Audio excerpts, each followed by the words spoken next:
What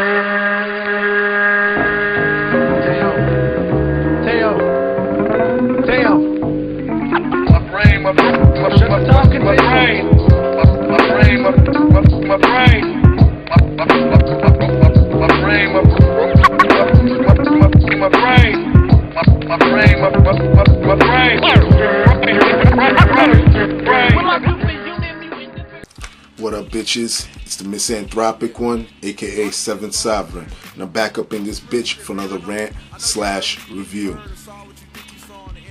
Today, I'm going to talk about this album right here, MURS and 9th Wonder's third collaborative effort called Fornever. Okay? I'm a huge MURS fan, and I'm a huge 9th Wonder fan. And with that being said, y'all know I had to review this album right here. And I got mad requests on top of that too for me to review this album. Where do I start off? Brief history. For those who never heard of MURS, he's an underground West Coast MC. He's been doing this for a minute. He has a few CDs. He started off with, what was it? I forget what his very first one is. I think it's For Real. His first one's For Real, I think, or MURS Rules the World. One of those two, and I don't have them. They're very hard to come by. I don't have those in my collection, believe it or not. And he was with a group, 3 Melancholy Gypsies. He's also in the Living Legends. He got signed to Def Jux. He put out an album, dope album called End of the Beginning. What else? He hooked up with 9th Wonder.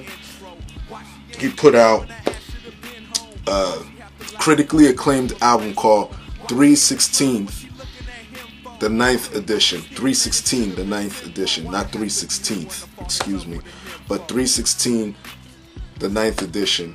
Very good album. Very short but straight to the point. Then they got back together. They put out the fuck was that album called? Murray's Revenge. Dope album. MURS signed with Warner Brothers. Put out an album called MURS for President.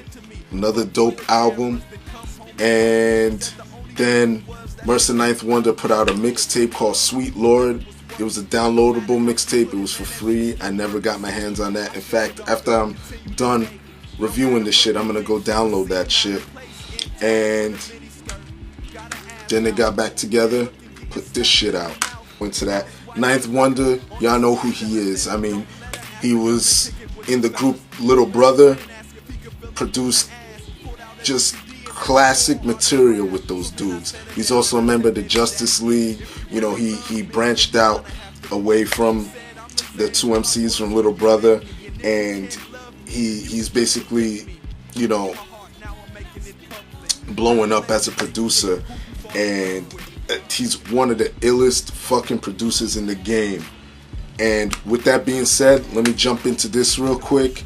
A lot of people that know 9th Wonder's production might be a little bit mad at this CD. I mean, I'm personally not. I enjoy his production on the CD because it's not whack at all. It's just that he takes a little departure from his usual soulful samples and soulful production. You know, case in point, they got a track on here, track 3, Asian Girl, where he's actually using Asian samples, which is dope because it fits the whole vibe of the song, you know. But a lot of people, when they hear 9th Wonder, they're so used to that soulful type of sound, you know. What else is kind of like not 9th Wonder-ish? Cigarettes and Liquor, track 5. What else? The Problem Is very dark for 9th Wonder. What else? West Coast Cinderella is dope. It got a G-Funk vibe to it. And, you know, G-Funk is where, you know, a lot of that auto-tune came from, which I don't mind because that's where it originated and it didn't get oversaturated, so it fit the bill for this one. So I know all y'all motherfuckers that are gonna say, oh, there was auto-tune on the album, why aren't you slamming it? That's the reason why I'm not slamming it. Okay? And that's it. So I know y'all motherfuckers, some of you are gonna get mad and say, oh, 9th Wonder's branching out and shit, why aren't you slamming them? Because it wasn't bad. Even with the departure, it still shits on a lot of fucking whack ass shit that you hear on MTV and BET and on the fucking radio, and you motherfuckers know it. Alright, with that being said, MURS delivers with the rhymes, you know. Like I said, he got a ill storytelling ability. Well, not like I said, but I'm saying it now. That's why I love MURS so much. Like, in a lot of his rhymes, he got just ill storytelling ability, and that's what makes him unique. Like, what can I say? Asian Girl is just, you know, a tribute to all the Asian girls in the hip-hop culture. Let Me Talk, dope track where he's talking about arguing with a bitch, which I could relate to. So there you go. The Lick, track 2 with featuring Verbs. Basically talking about, this is what I'm talking about, motherfuckers who have the ability to make a song out of, you know, absolutely nothing. He's talking about chilling on the corner and going into a corner store with his boy Verbs. Like, that shit is so ill, you know what I mean? Even though it's simple, like just the shit that he's talking about, you know, going into the store, buying gummy bears, buying a pack of condoms, you know, it's ridiculous. Vicky Vale, there's some controversy. That's track 6, by the way. There's some controversy behind that track. I'm hearing a lot of shit that that song is supposed to be about his relationship in real life with that porn star Roxy Reynolds. I'm not too sure about that. I try not to get into, like, you know, celebrities or MCs or artists real life, because I hate that fucking speculation bullshit. You know what I mean? Like, you get so far into this shit and you start, it demeans their work. You know what I'm saying? Like, I'm gonna save that for another rant, but y'all know what I'm talking about. Dope track that I like, track 7, I Used to Love Her. Again, obviously a tribute, basically a play on Common's song. Dope track. Track 8, The Problem Is, I like that track. The title speaks for itself. The Problem Is, basically talking about materialism, shit that's wrong in this society, featuring Sick Jackin from Psycho Realm and Uncle Chuck. West Coast Cinderella, again, title speaks for itself. It's basically an urban Cinderella, you know, a Cinderella of today.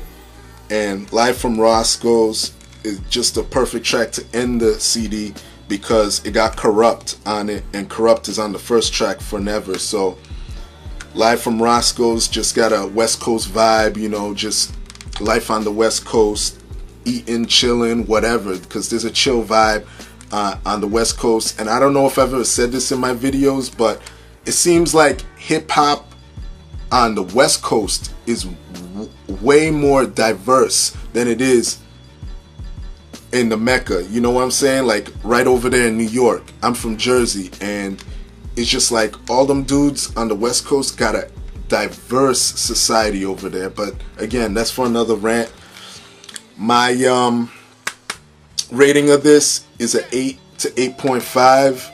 The only reason I'm rating it that is because I know most motherfuckers are gonna get mad with that whole 9th Wonder shit, you know, so I'm taking that into consideration. But still a dope album nonetheless. Go pick it up, go support MURS, 9th Wonder, real motherfucking hip-hop, real motherfucking music. Got more reviews for you. Y'all know what it is. Leave your love, leave your hate. Most of all, subscribe, alright bitches? One love.